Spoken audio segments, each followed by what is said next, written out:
My journey into food probably began around 11. My mom, to kind of get some help in the kitchen, wanted some help from us girls. And so I think around 11 or 12, she said to each of us, I'm going to start teaching you some basics. And once a week, I want you each to take a turn in the kitchen and cook a meal for everybody. And so food was introduced to me then, but my love for cooking didn't start until after college. I was in Denver working. I discovered the Food Network. During that time, I really discovered not only do I love food, but I love creating food. You know, as a kid looking back on it, I didn't appreciate it. I just kind of thought it was a chore. But now as an adult, it's really helpful. You know, I've learned some of the basics back then that I can now obviously apply in my everyday cooking. The title for my blog came from my husband, actually. So I needed something broad enough, but something that kind of spoke to my passion. He came up with the name A Life Delicious.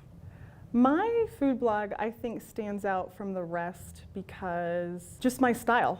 Nobody can mimic my style. Nobody can mimic me and who I am. And everybody, regardless of the type of blogger they are, brings something different to the table, regardless of whether it's their style of cooking or their personality, kind of who they are.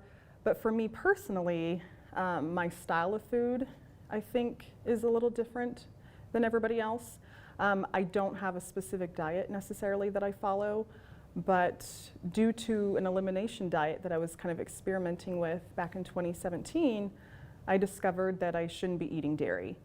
And so that kind of started me on a journey of researching better for you products, what milk products to stay away from.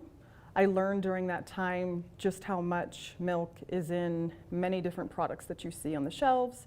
And so that time I really took care in finding better for you products that now I incorporate into my everyday cooking. Finding high quality, better for you ingredients is super important to me.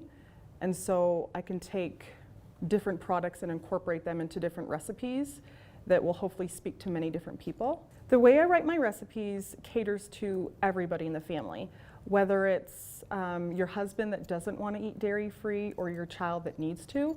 I do provide options where you can use certain dairy-free products or not.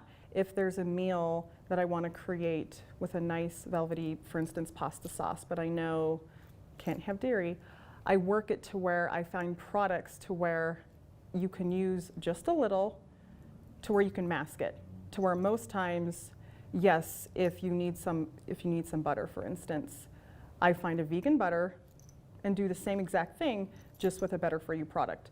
I do take the products that I have found and incorporate them to where it works for everybody, but you can't tell that it's dairy-free. And I think that really speaks into how far these products have come.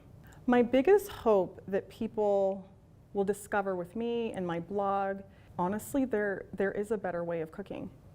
That you can still enjoy delicious baked goods, delicious desserts, and family cooked meals that are better for you.